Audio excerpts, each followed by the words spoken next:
What's going on, ladies and gentlemen? Welcome to the absolute final episode of the Jack and Mac Robot Roundup, at the very least for this season. I'm your host, Jack Finney. Across from me is the king in yellow and black, Makon Crayley. What? How you doing today, Mac? Wait, what? I don't. That's actually one I don't get. Yellow and black because Vegemite. Oh. Oh, okay. Yeah, there we go. I just. I didn't know if that was a reference to like anything else. Like I didn't. Okay, so. I knew I should have just said the king in yeast extract. That would have still been weird. But it wouldn't have been a reference to anything, so yeah. That still would have been a reference to Vegemite. That would have been a more obscure one. Yes. Even more obscure than just saying two colors. Well, God. Look at it this way. Nobody has to listen to me reach for puns again in the future. For like another year at least. Like another 8 months. 8 months, 10, whatever fucking time. Presumably. We'll be back. Yeah. We'll see. It's all going to depend on a few factors.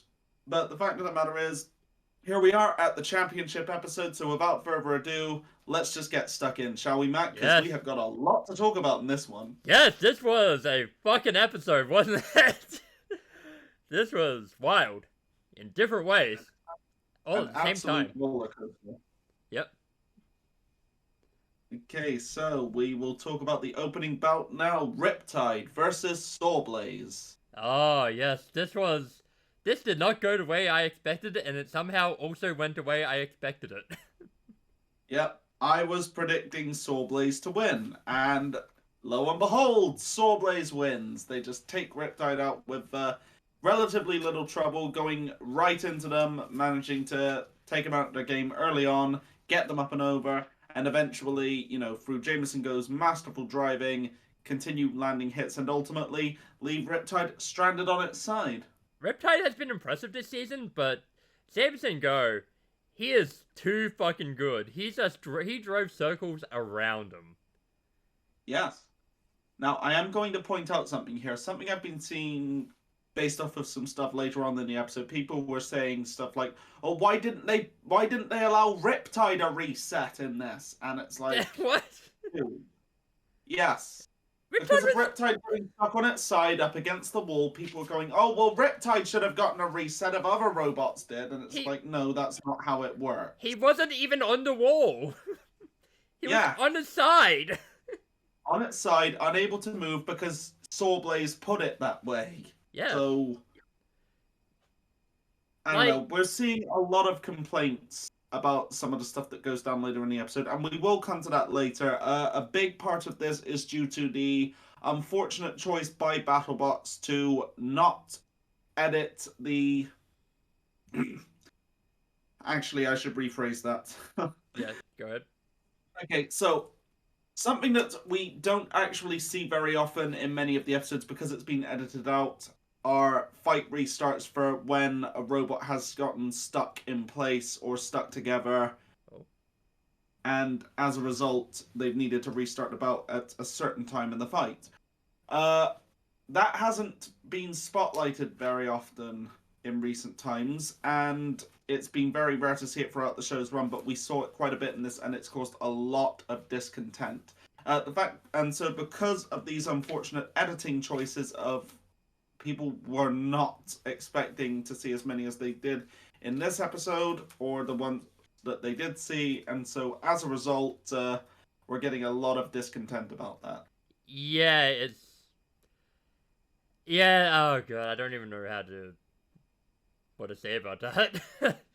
Cause like this is pretty much above my head for like knowing how to react to this. Yeah. It's just something that we're going to have to react to as we get to it, I guess. Yeah, pretty much. It's straight up just a case basis, essentially. Yes. Now, but yeah, Sawblaze operating on another plane takes Riptide out with relative ease, all things considered, considering how well Riptide has been doing this season. The Riptide team did seem to take loss quite well. Yep. that was honestly quite a surprise considering all the stress that they've been under, considering what we discovered in the Team Riptide AMA on Reddit. Would you like to go over that? Because I didn't read that, other than, like, the thing you showed me.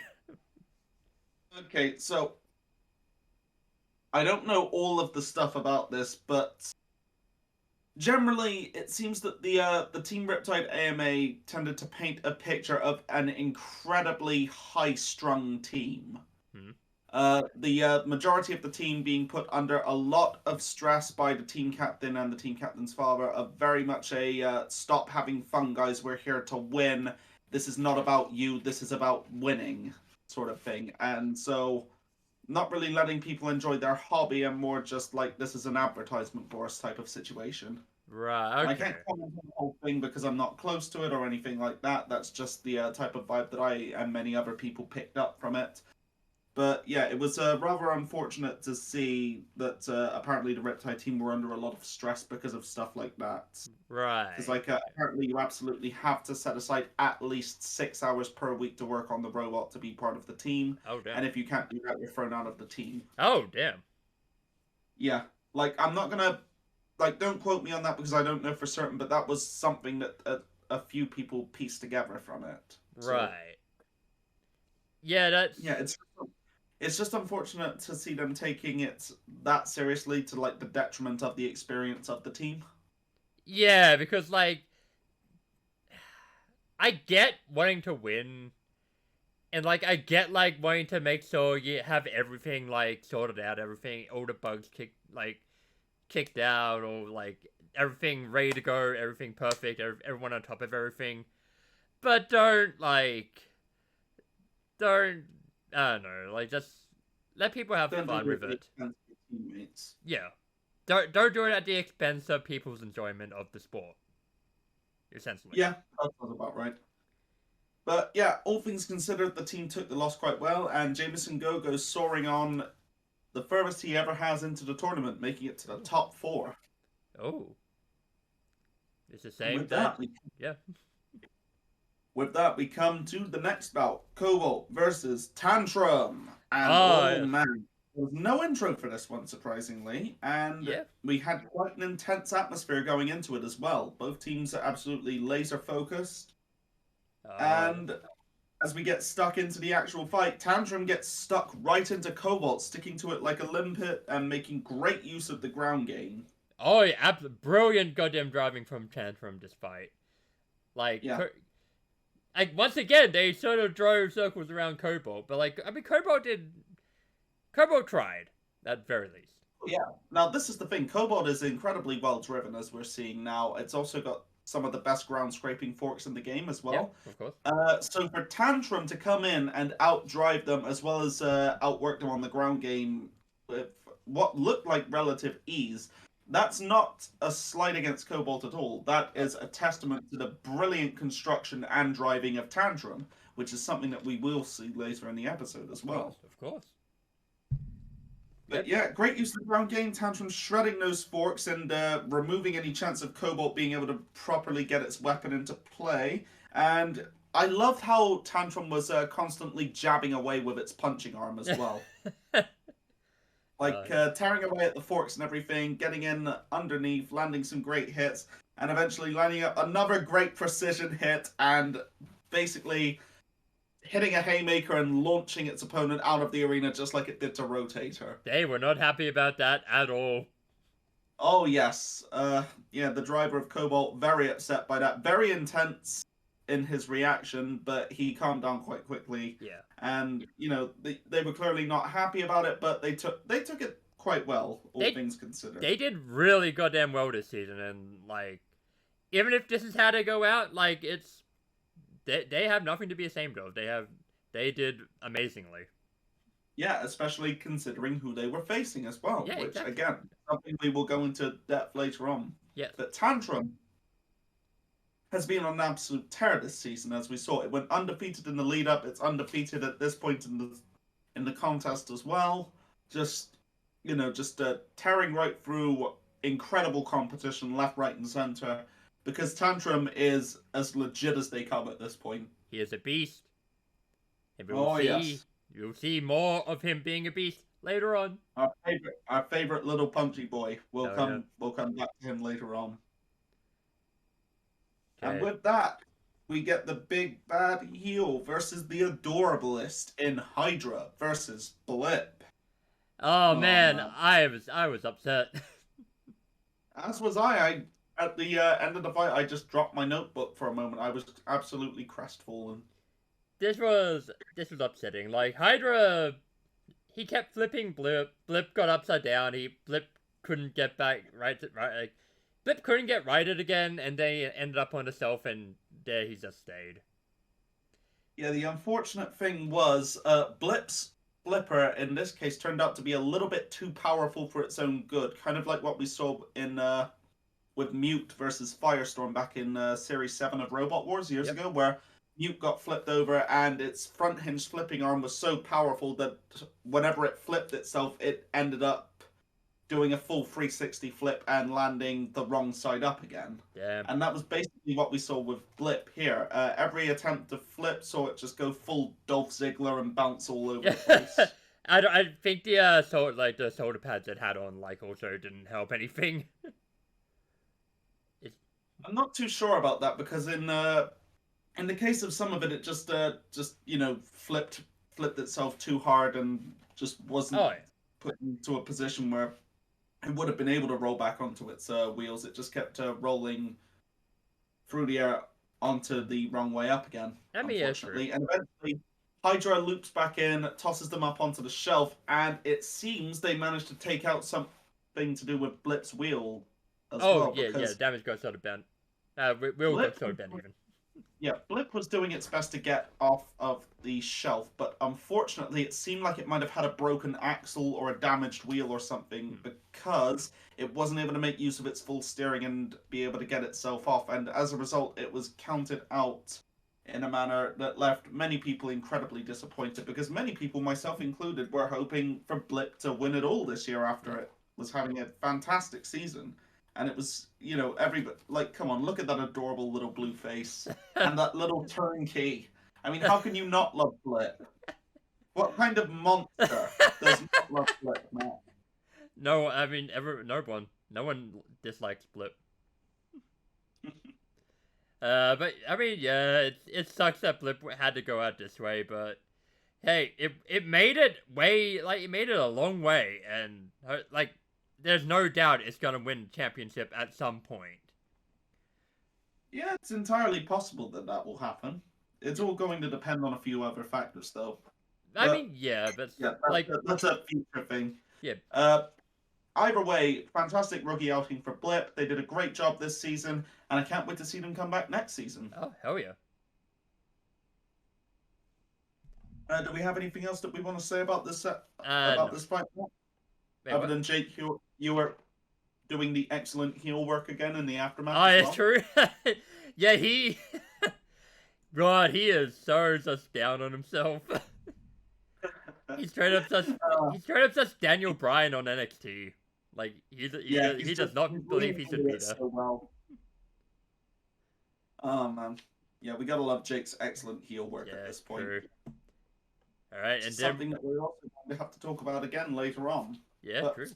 Now we come to the first of the big controversial moments in the episode: Minotaur versus Witch Doctor. And oh boy, we were not happy about this the other day. We weren't. Apparently the crowd wasn't. Fuck the crowd. Yeah, Team Minotaur wasn't happy. Yeah, knowing what we do now, yes, we'll come to the crowd in a minute. But after a while, cooler heads have prevailed. We've since calmed down, and on reflection, the outcome of this was pretty much the correct choice. But we can definitely understand why there are a lot of sour grapes about this. Yeah. As was pointed out earlier in the episode,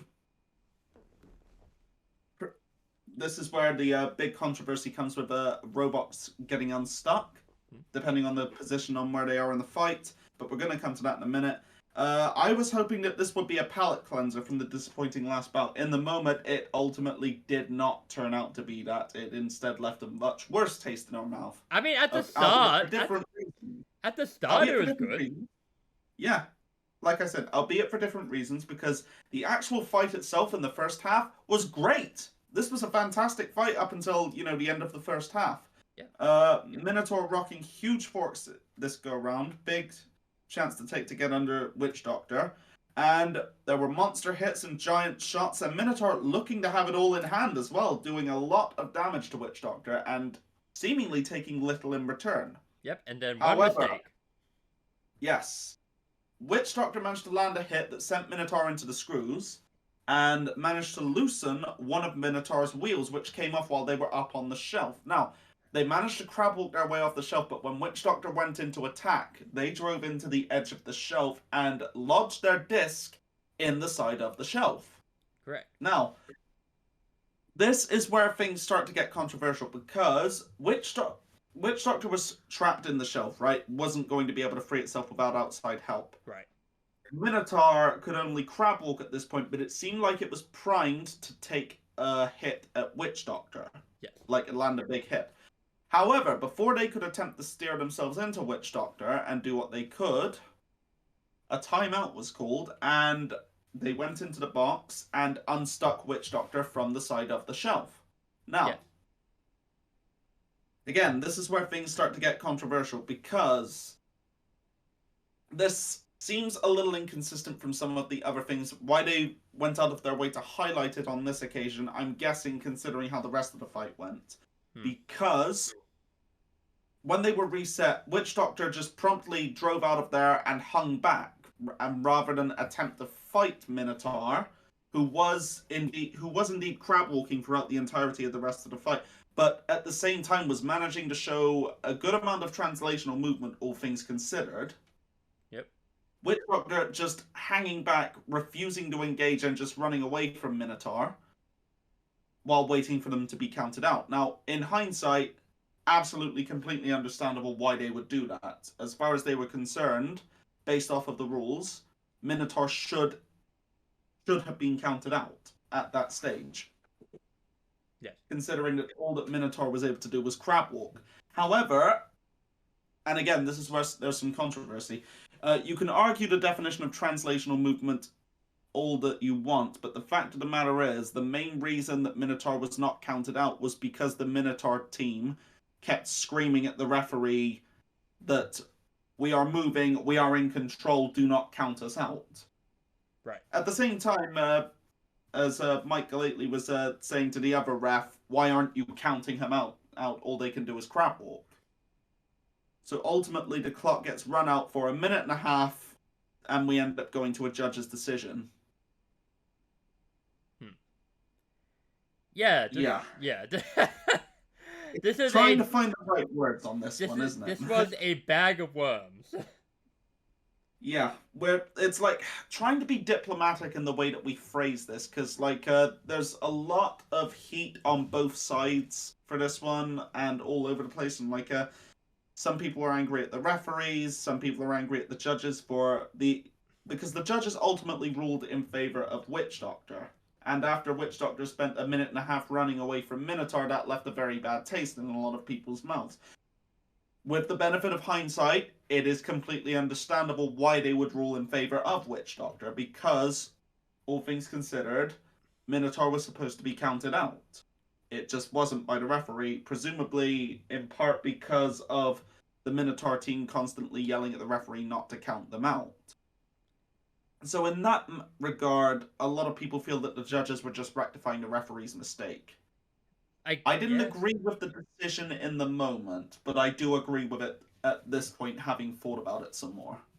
And I feel like this is just one of those situations where the editing really left a bad taste in a lot of people's mouths. Yeah. Also, yeah, this is... I personally think that, this is all on the referees. I mean, not even the referees specifically, but, just their enforcement of the rules. Because, yeah, the rules are still kind of super finicky, and it's not that great.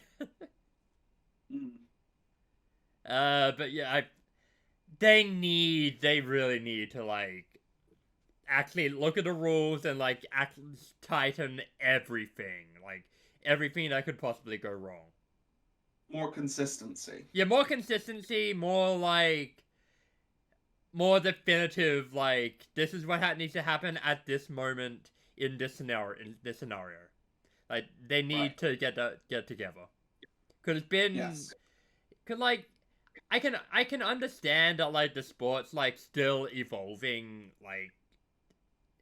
and like the rules need to evolve like keep evolving with it as it evolves, but like yeah, it's been a few years. They need to really start getting onto it. Now, we are going to need to talk a little bit about the post-match aftermath, because as was pointed out, the fans started, like, of course, this was only like a minority of the fans, like, whipping the others up into a frenzy, but the fact of the matter is the way that they were screaming what could only be described as sexist slurs at the judges, as well as, you know, the shouting match that the Minotaur team got into the producers afterwards. This led to a very, very ugly outcome, all things considered. Kind of a black eye on the sport, if we're being honest. Yeah, this is nobody looks good coming out of this. Like I can understand like Minotaur like Team Minotaur like being heated in the moment because like that's due to all the circumstances like surrounding them, but This is the thing. I don't hold it against the Minotaur team quite as much because I understand tensions were high. They've been through a lot over the year. Daniel yeah. Freitas lost his mother and his grandmother this year due to COVID, thanks to the pandemic. And, you know, it's absolutely heartbreaking knowing all of this stuff. And considering that they weren't counted out in the in the actual fight, you would, you know, think that they would have more of a moral leg to stand on. So it's understandable that they would be, you know, very heated at all of this. Yes. And I understand the Brazilian people as a whole, they are very, very passionate people, and you see it all the time with Brazilians in sports, and of course, Battlebots is no difference. Of course. Daniel Freitas has always been a very intense man. The team has always been quite intense, and you know, tensions were high, and in the heat of the moment, yeah, it unfortunately led to an ugly situation with the Minotaur team shouting at the producers and things like that. Yeah. It's very unfortunate. Yeah, like it's unfortunate that it had to go down that way, but yeah. But fuck the fans though. Fuck the fans. Oh yeah, Yeah, like screaming stuff at the judge is completely uncalled for. yeah. No, don't call the judges or like don't call people cunts. Come on, don't do that. Yeah, Don't. you hear that? You bunch of cunts! Don't do that. Yeah, yeah. Don't like what the. God, like don't be city people. It's entertainment. Like even if you disagree, like come on, don't be that guy. Don't be those people. Don't be soccer fans. Yeah, Don't be exactly. football fans. Okay, right. Now we move on to the other big controversy of the night: Oh, Hydra versus Tantrum. Oh oh, boy, this I'm is not happy certainly a about thing. this either. So Hydra, he flips the goddamn Tantrum a lot. Tantrum, get some damage in. He doesn't really do all that much, but he tries. He does a lot of good driving. Oh, actually, no. We need to be more objective about this, Matt, because you know, thinking about it, this like, yes, there's a lot of controversy here, but you know, at the same time, it's also an understandable decision that ultimately came out of this. Right. Okay. So to properly like put everything into context, Hydra was occupying the center of the battle box throughout pretty much the entirety of the fight, constantly keeping its nose pointed towards Tantrum, while Tantrum was circling in, trying to find an opening, darting in, and ultimately getting flipped quite a few times as a result of this. However, Tantrum constantly staying aggressive on the outside, seeking an opening, and it managed to, on a number of occasions, managed to get in under the side, managed to damage the skirts, and ultimately managed to time it so that when Hydra managed to fire its flipper, Tantrum was able to hang back for just a moment, get in underneath, and start damaging it from underneath, where it would ultimately ripped off the nose of the flipper. Now, with this, Tantrum also managed to push Hydra around the arena a fair bit as well, demonstrated some good control of its own, and ultimately managed to take it to a judge's decision. It ended with Hydra scoring one last big flip on Tantrum, but Tantrum had also managed to do a fair amount of damage to Hydra in all of this time, and ultimately Hydra was showing a lot more visible damage than Tantrum was, and while Tantrum had been flipped quite a few times, it wasn't really having any performance issues. It did have a little bit of smoke coming from it at one point, but it wasn't having any visible hiccups other than that, other than maybe some scratch damage. So as a result, this went to the judges, and ultimately, in a split decision, which a lot of people disagreed with, including Kenny Florian, Hydra ultimately lost the decision to Tantrum, who went on further into the tournament. Now, as I've said in some of that breakdown, Tantrum ultimately came out with little more than cosmetic damage, and as a result, if we're judging the effectiveness of the weapon in that regard, Tantrum was the one who got the better hits in.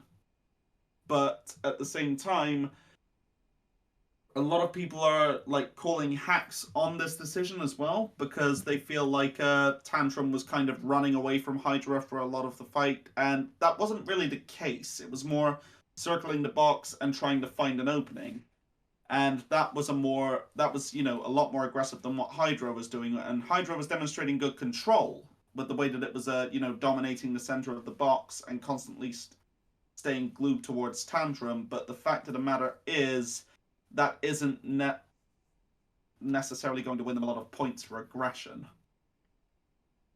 Mac, do you have anything you want to add to all of this before we debate it any further? But if you let me keep talking, I would have said all of that.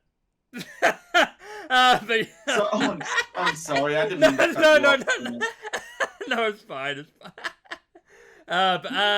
Honestly, no, you pretty much have said it all. Like, yeah, it's just a sort of an interesting situation. Like, it's really like this. Pretty much, I guess the best way to put it is like this highlights like the whole thing of like damage being the most important thing. Because yeah, Hydra got a lot of flips in. Like, got a lot, like probably the most use of its weapon like in the fight.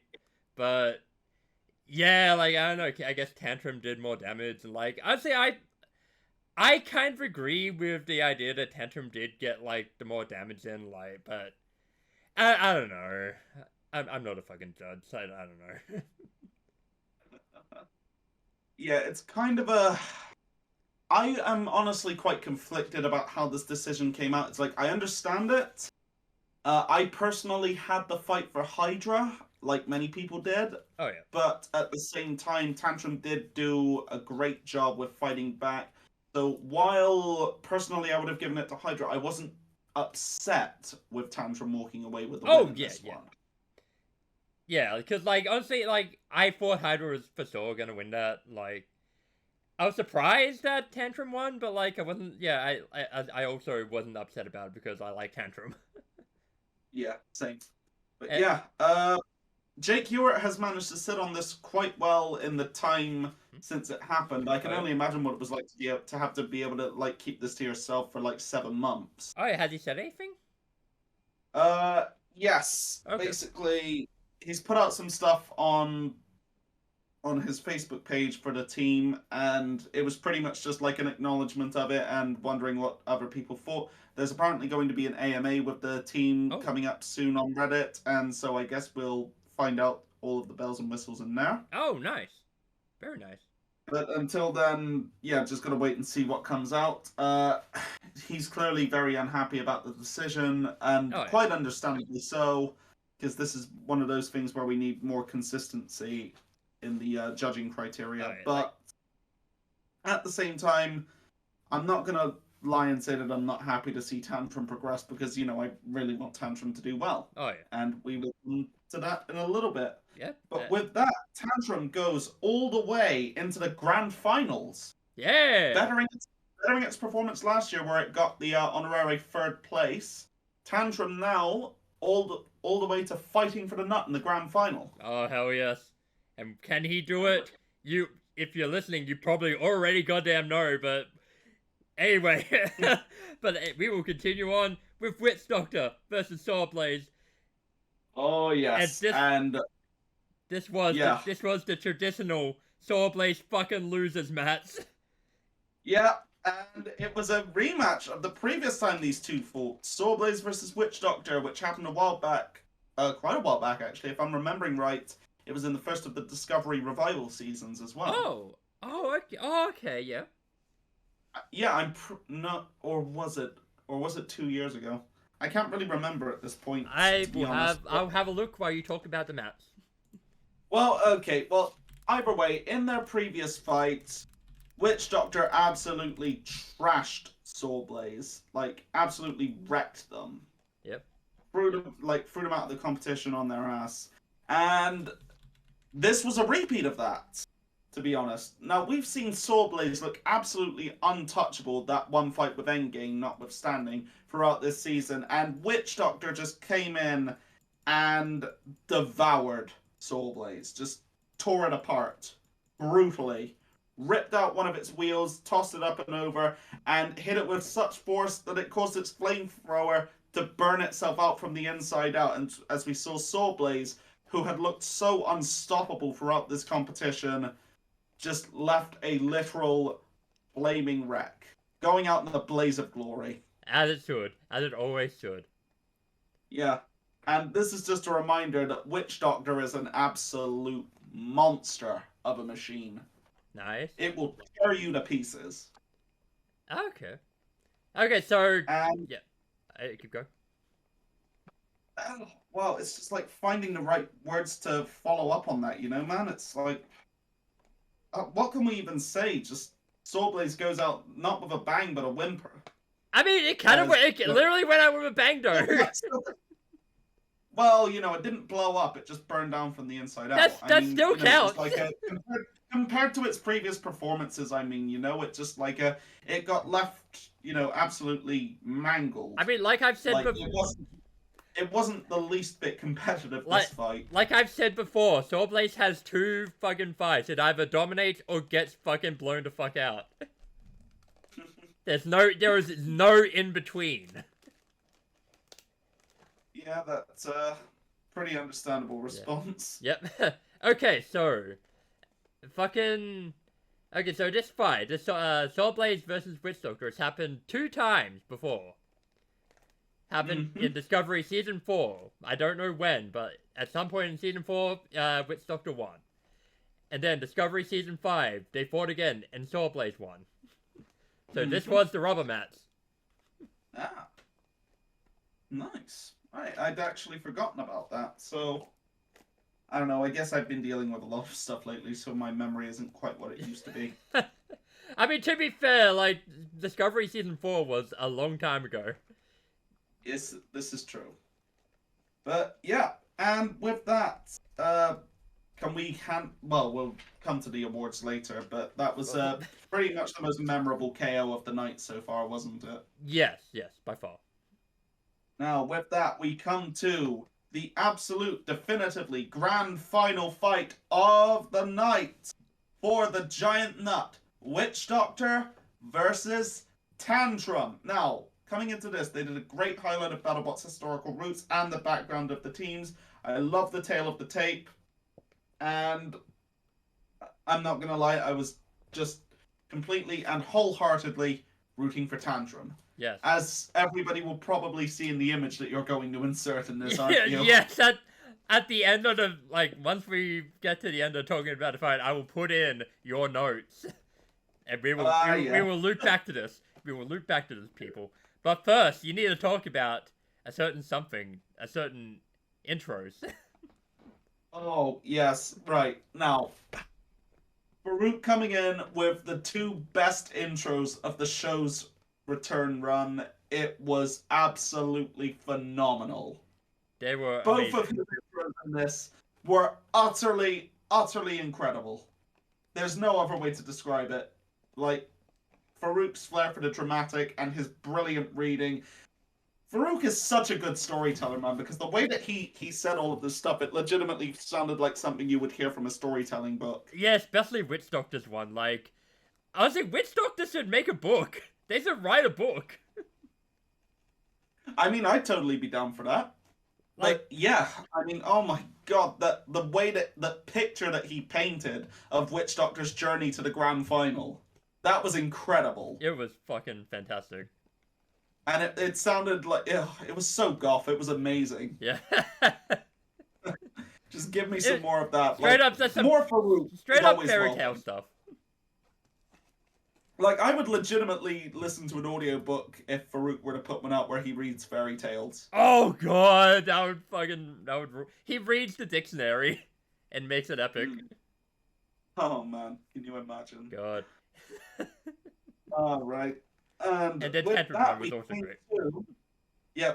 With that, we came to Tantrum's intro, and again, a great recap of everything from the time that Tantrum came from. Tantrum's journey throughout this tournament has been nothing short of phenomenal, man, and Farouk really encapsulated that with his intro. Yeah. As we just saw the little orange bot that could just mangle its way through everybody and then get an amazing intro by Farouk to go into one of the most anticipated finals that we've ever had. Yes. Yep. And And then, Jack, Tantrum struck. And it struck oh hard. yeah, It struck gold. oh yes, right away Tantrum comes right out the gate, goes straight after Witch Doctor, and manages to. This was my exact reaction, as you'll see in the notes. Yeah, I put it in was- right here, right now. Yes, my exact reaction throughout this fight, just watching this happening, was. This was karma. At least in the moment, it was karma. Oh yes. Oh man. Yeah, because this is the thing. We were still quite sore about the Minotaur stuff from earlier in the fight. So just seeing Witch Doctor getting, thoroughly outpaced by Tantrum and being left limping throughout it, and only after a while only being able to drive it in circles, and oh my god, some of the stuff we were saying during that Our match. exact quotes were, "Where's the movement? Where's the movement?" It's like, why aren't they counting them out? We are such fucking sits. Oh god! Like in hindsight, I feel bad for being like that because in hindsight, it was the correct decision. I don't But, because it was funny. We were very salty at the time, and so if nothing else, we got a great laugh out of it. It was funny. We had fun. Oh man! But And yeah, I love the sport. ultimately, Tantrum just continuing to land hit after hit, and eventually, Witch Doctor did get counted out, and with that, just that little moment where, right as it was being counted out, Tantrum slowly raised its arms as well. Yeah, I put a GIF in right here. The rare GIF on this goddamn video. Oh man! Oh, it was so brilliant. And finally, with that said, oh Mac, the journey that we have seen Tantrum on since it first arrived in Battlebots, where it was this little squat orange boy with a spatula style flipper and fist that got ripped off by Tombstone and embedded in the side of the Battlebots. It came in as a jobber, and now he's climbed all the way to the top of the mountain. A round of applause for King Tantrum from zero to hero, as you can see in my notes. That fist getting embedded into the goddamn into the wall, into the pillar, that was an omen. That was an omen that this is Tantrum's fucking yard. This is their house now. They own it. Yeah, man. From Tantrum's fist getting embedded into the wall to Tantrum's fist getting embedded into yo ass. I got him. Oh man. Well, I guess it's true what they say. If the right one doesn't get you, then the left one will. Hey! God, I fucking love Tantrum. And oh god. Yeah. Like this was such a well-earned victory. Absolutely. They were like the Hydra fight aside, they were completely untouchable this season, it seemed. Yeah, like I mean like they had the two fights where like it was sort of rocky with the Hydra fight and the Gigabyte fight. Yeah. Other than that, they were untouchable this season. Oh yeah. Nobody could stop them. God. fantastically driven, fantastically engineered, and the team, oh, you so full of emotion, and rightly so. They were so At the end of happy. the season as well. But they were so like when they saw the nut, when they actually saw the nut, they were speechless. Brink of tears. It was amazing to see. It was emotional. And like having followed their journey, I'm just so happy for them as well. Hell yeah. I do feel a little bit bad for Aaron Hill having left the team to, build Blip and not be part of the team, for when Tantrum did finally manage to hoist the nut. But he's still there in spirit, Force Ghost style. Yeah, so. he's there, and like, look, next time, I'm gonna predict this right here, right now. The first main event of next season will be Tantrum versus Blip. I mean, it could well be Tantrum versus Hydra. We're definitely going to see a Tantrum Hydra. Oh, that's for sure gonna happen. That's like, if not the first fight, then the last fight for Tantrum, like that season. But like, we are for sure getting. I'm quite sure we'll see a Minotaur Witch Doctor grudge match as well, because there is no way this is going to be left to die. Possibly, that's gonna be a main event. We did get that Duck versus Bombshell grudge match after all. True. But oh god, the thoughts for so like what's gonna happen next season, like that's God, there's so much stuff they can work with. Oh, absolutely. This is there's gonna be so much drama next season. I can't wait. And knowing that the competition is over and all that's left is the Bounty Hunters episodes at this point, like I'm still gonna watch them, don't get me wrong, but oh man. This is among my favorite times of the year is when Battlebots is back and in full swing, and knowing that it's in now, oh man, I'm gonna miss having it on my TV each week. Hell yeah, but don't worry, it will be back. Yeah, true. Yeah, it will be back, and with any luck, we will be back as well. Yeah, I mean, I'm gonna fucking make sure that we're coming back. Like I will figure it out. You don't need to worry. Well, it'll be something to look forward to. Right, okay, so we will cover the awards for the episode, and then we will do our special seasonal awards. Ah, yes, which we didn't fucking discuss, actually. Other than, like, a couple of them. Yeah, we've got a couple of them. We'll talk it. We're winging it. We're doing it live. But okay, first of all, we will discuss the awards for this episode. So, without further ado, what should we open on, Mac? Shall we open on Knockout of the Night? Yeah, Knockout of the Night. Knockout of the Night. Obviously, well, Soulblade versus Witch Doctor. Yeah, Soulblade versus Witch Doctor. Soulblade just getting completely massacred under the power of Witch Doctor. Yeah. There was really no other viable choice for that. Yeah, like if you catch on fire, you win, but you fucking get KO. Oh man. And with that, we will come to the next one of the night. Best performance in a losing effort. All things considered, it's got to go to Hydra. Yeah. Who, many people do feel that Hydra won that fight, and yeah, I personally am on the fence of it. I did in the moment. We've discussed our thoughts on it, and yeah, but if nothing else, Hydra gets the Spike Dudley Award for that best performance in a losing effort. Oh yeah, honestly, I'd say it gets losing performance in the entire tournament because fucking they should not have been in the tournament at all. But when they got in there, they proved that yeah, they're still fucking Hydra. So yeah, they did well. Honestly, it was kind of BS the way that Hydra was able to get back into the tournament at all, because ultimately a lot of teams didn't even get their third fight. Hydra technically got 4. Yeah. And it was basically a gimme in order to get them into the tournament. Exactly. But, they made the most of it, and they nearly made it all the way to the final this time. Yeah. So great job to Jake Hewitt for that. Thank you for being a friend of the podcast. We love you and appreciate you, and we love your heel work. We hope you do great next season. Yes, we're absolutely sure that he will. To be fair, he's a champion in waiting. One of these days, he is going to win that nut. Yeah, with Hydra. I mean, considering how Hydra performed this season, he is gonna be a man possessed to get it at peak position for next season. Absolutely.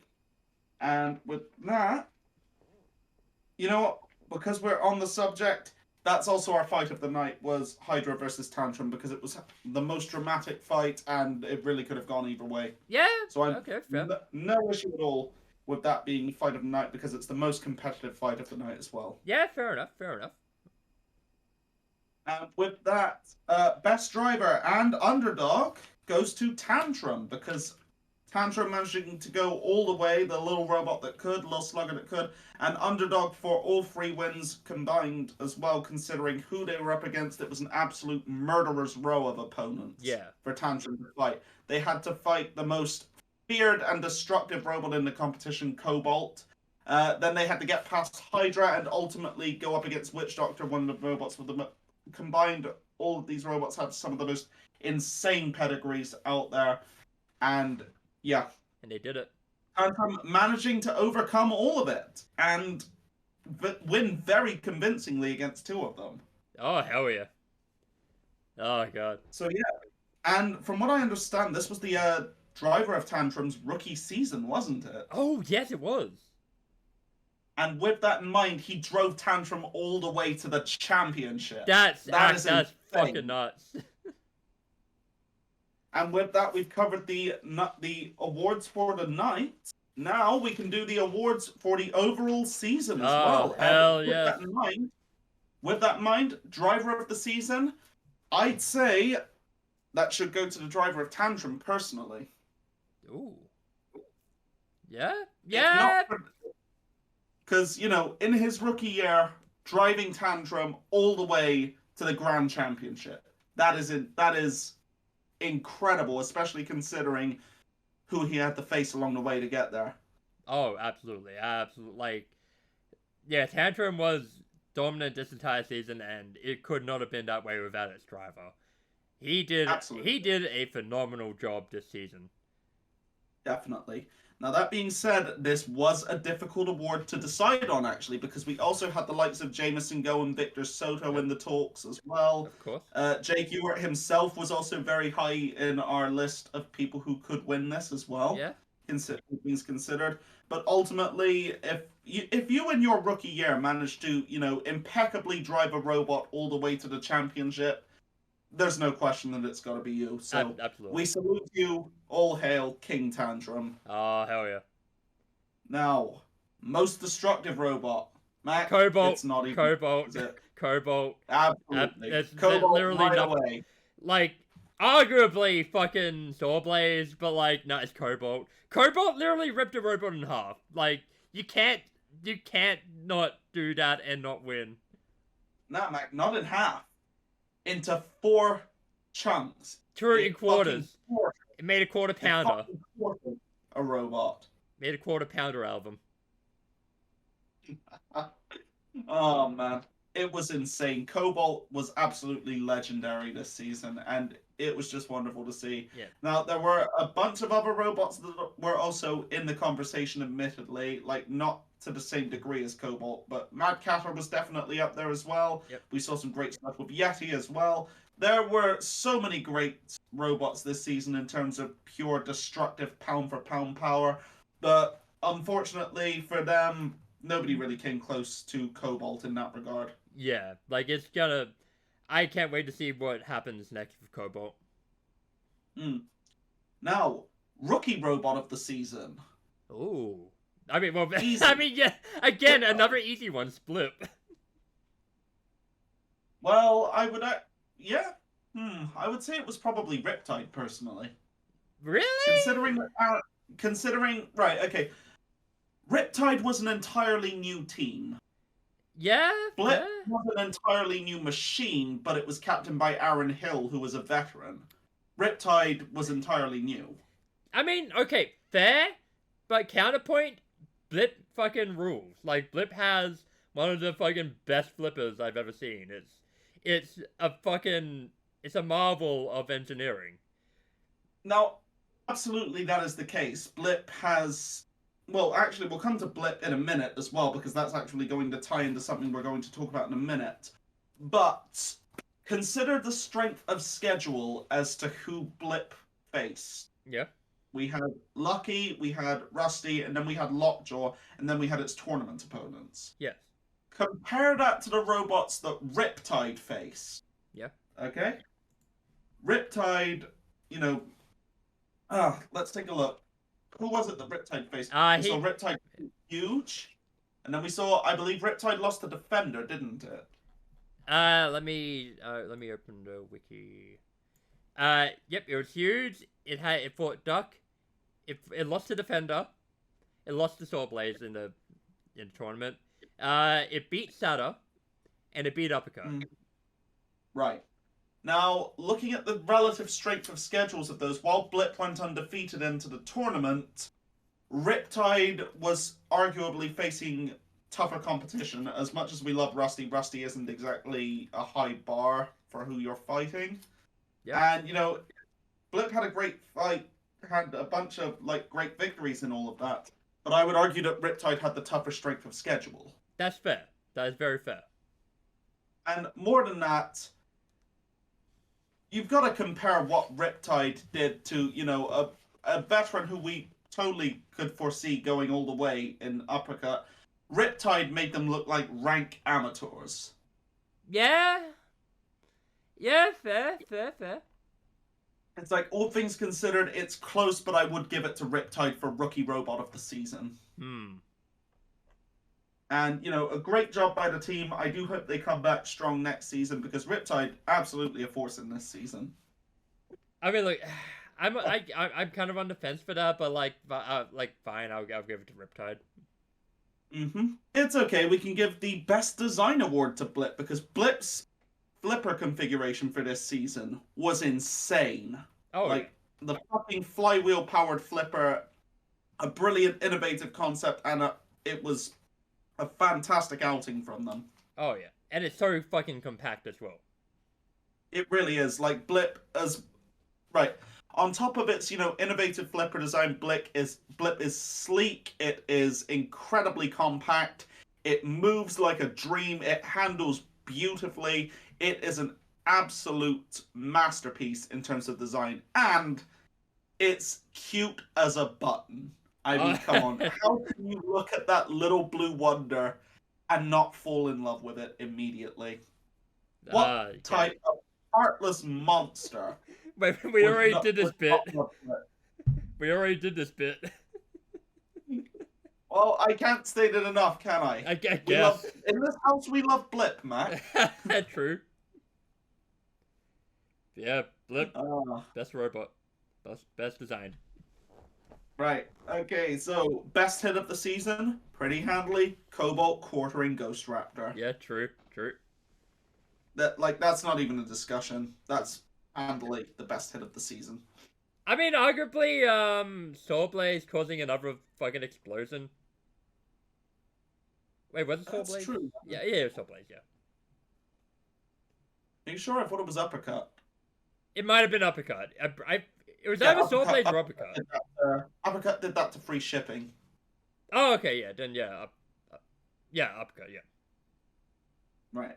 Okay, so best hit of the season, Cobalt quartering Ghost Raptor, honorable mention to Uppercut. Yes. And now, Mac, fight of the season. That's a very, very good question. And one that we actually should have thought about ahead. We should have, like, gone the list of, like, what won Fight of the Night. Yeah, because, oh god, there are so many great fights that we have to pick from as well. And even just factoring out the ones that are in this episode as well. Yeah, like, god. Because I did not write down, like, most of the Fight of the Night.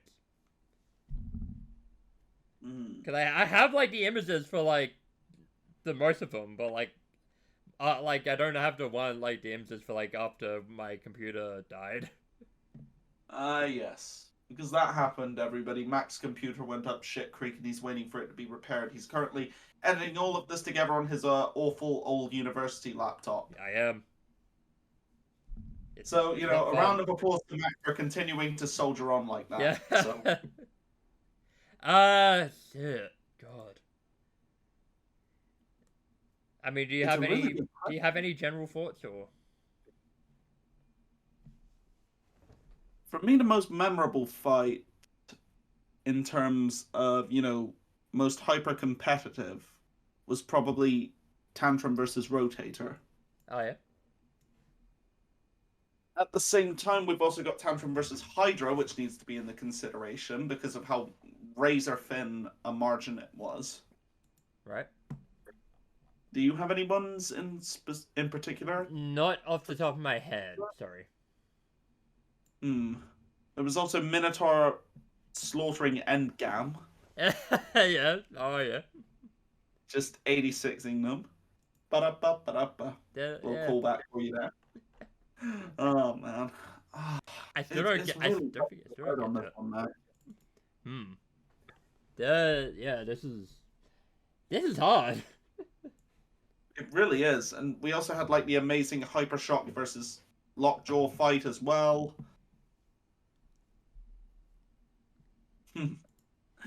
Yeah, in the future, everybody, when we do this, we will actually discuss it in depth beforehand, it seems, because Yeah.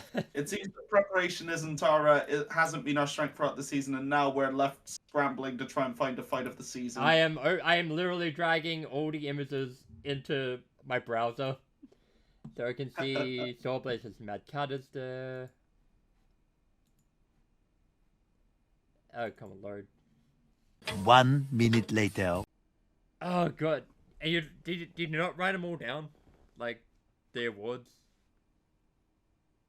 What, throughout the entirety? Yeah. I don't have them all, unfortunately. Fuck. They're across multiple notebooks. Well, shit. Well, fans were fucked.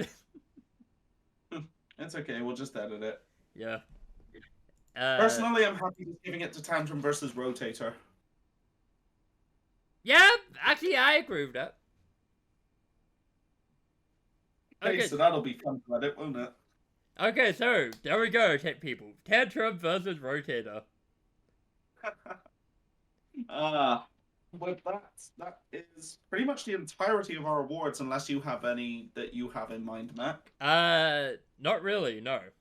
Like, I think that's good. I think that's good for now. We may introduce some more next season. Who knows? Yeah, we'll just have to wait and see.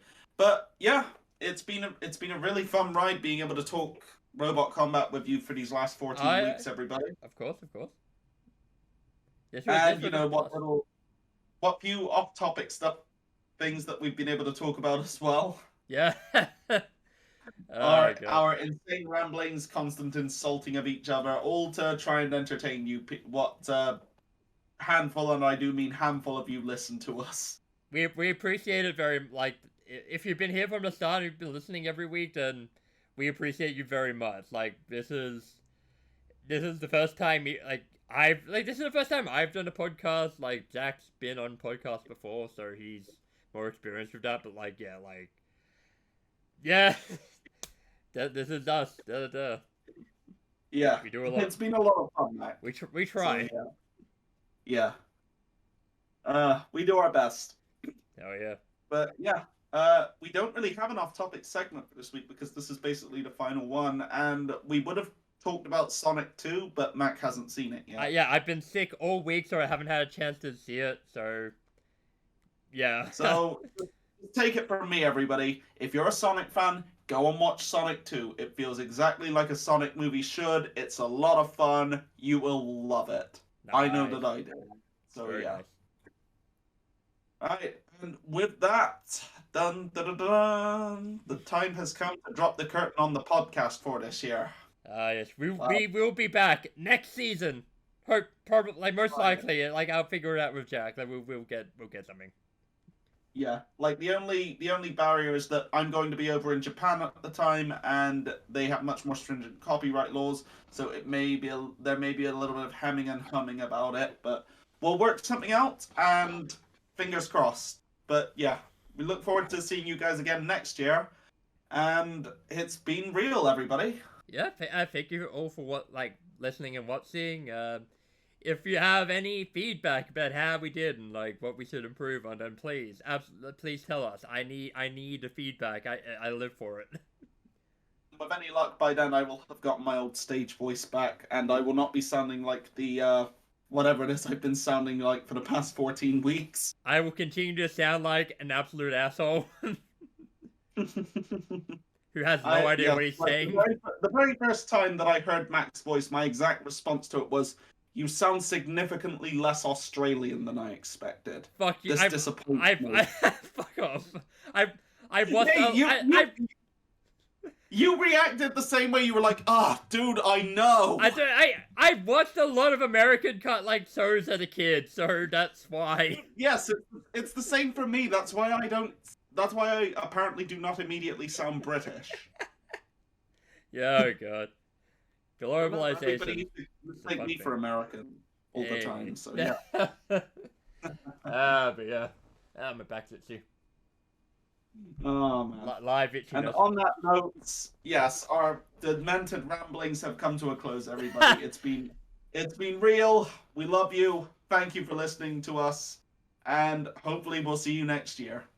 Yeah, take care everyone and keep dancing.